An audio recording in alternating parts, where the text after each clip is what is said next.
আচ্ছা, পরবর্তী হচ্ছে ম্যাথটা 17 নম্বরে। এটা হচ্ছে তোমাদের সাজেশনে দেওয়া সর্বশেষ ম্যাথ।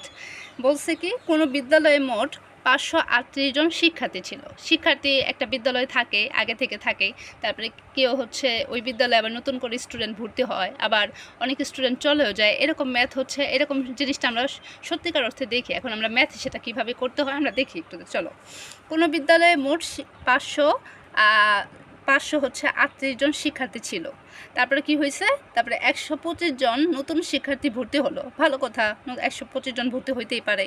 এবং 93 জন শিক্ষার্থী অন্য বিদ্যালয়ে চলে গেল। হ্যাঁ, 93 জন আবার অন্য বিদ্যালয়ে কি হয়েছে, চলেও গেছে। এখন তোমাকে প্রশ্ন করছে, দেখো এখন বিদ্যালয়ে মোট কতজন শিক্ষার্থী আছে। তাহলে শিক্ষার্থী আমার বর্তমানে কতজন রয়েছে সেটা চাইছে। আমি কি লিখতে পারি, সংক্ষিপ্তভাবেও করা যায় এটা। আমি লিখব মোট শিক্ষার্থী ছিল, মোট শিক্ষার্থী ছিল, বা শিক্ষার্থী ছিল লিখলেও হবে।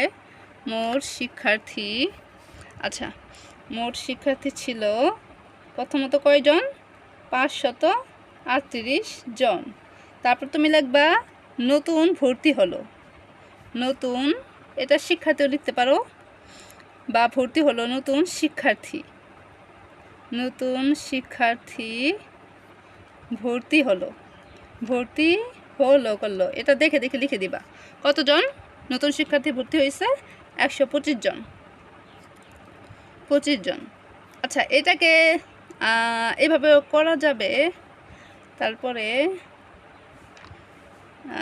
ধরো হচ্ছে অন্য বিদ্যালয়ে চলে গেল, অন্য বিদ্যালয়ে চলে গেল, এটা আমি কত দিব, সেটা হইতেছে 93 জন। তারপরে সুতরাং লিখে দেব এখন বিদ্যালয়ে শিক্ষার্থী আছে, সুতরাং লিখে দেব বিদ্যালয়ে শিক্ষার্থী আছে, বিদ্যালয়ে শিক্ষার্থী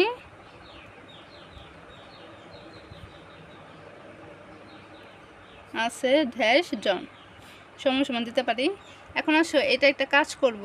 এই যে যখন মোট শিক্ষার্থী ছিল 538 জন, নতুন শিক্ষার্থী ভর্তি হয়েছে মানে স্কুলে নতুন শিক্ষার্থী যোগ হয়েছে। আবার যখন অন্য বিদ্যালয়ে চলে গেলো তখন আমার কি হয়েছে, বিয়োগ হয়েছে। এটা আমি একসাথে এখানে করে দিব, 538 আর 125 এখানে যোগ দিব। দেখো 5-এর সাথে 8-এর যোগ করলে কত হয়, 5, 6, 7, 8, 9, 10, 11, 12, 13, কত, দুইটা সংখ্যা 13। 13-এর কত লাগবে তুমি, 3। তারপরে হাতে কত থাকে, এই যে 1 থাকে।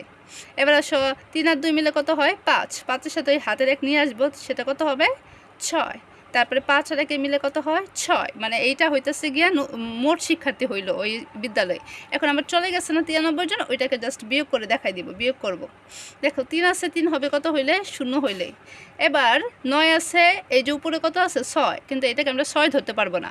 আমরা সবসময় কি জানি, নিচের সংখ্যা থেকে উপরের সংখ্যাকে কি হতে হয়, বড় হতে হয়। এখন এটাকে আমরা 6টাকে কি বানাবো বলো তো, 16 বানাবো। কত, 16, মানে 10 যোগ করে বা 10 যোগ করে। এখন 9 আছে, 16 হবে কত হলে, আমি হাতে গুনি, দেখো 10, 11, 12, 13, 14, 15, 16, সেটা কত হইলে, 7 হইলে। এখন এখানে হইতেছে মানে 1 বেশি করছিলাম আমরা, 10 যোগ করছিলাম, সে কারণে কি করব, এখানে 1 ধরবো, মনে মনে 1 ধরবো। 1 আছে, আবার 6 হবে কত হইলে বলো তো, 5 হইলে। তাহলে কতজন, 570 জন।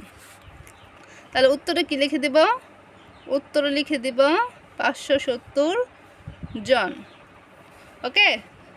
আর এটা সংক্ষিপ্তভাবে করা যায়, সেটা হচ্ছে তুমি যা সংক্ষিপ্তভাবে বিকল্প একটা নিয়ম দেখাই, বিকল্প আমি লিখলাম, সেটা লিখবা, একবারে লাস্টের লাইনটা লিখে দিবা যে এখন বিদ্যালয়ে মোট কতজন শিক্ষার্থী আছে। তুমি লিখবা এখন বিদ্যালয়ে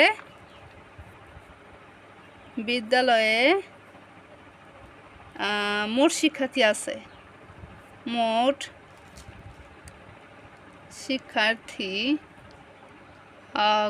ঘুলা উঠতেছে কেন, আচ্ছা, এখন বিদ্যালয়ে মোট শিক্ষার্থী কি বলছো ওরা, আছে, তাহলে আমি আছেই লিখলাম। আমার শিক্ষার্থী প্রথমে ছিল কতজন, 538 জন। তারপরে নতুন ভর্তি হয়েছে কতজন, 125 জন। আর অন্য বিদ্যালয়ে চলে গেছে কতজন, 93। বাইরে কি দিবা, একটা ব্র্যাকেট দিয়া জন লিখে দিবা। তাহলে এইগুলো যোগ বিয়োগ করলে কত হয়েছিল উপরের ম্যাথে, 570। তাহলে 570 জন, দ্যাট ইজ ইউর উত্তর। হ্যাঁ, এটা হইতেছিল তোমার অ্যান্সার। বুঝতে পেরেছ? ওকে।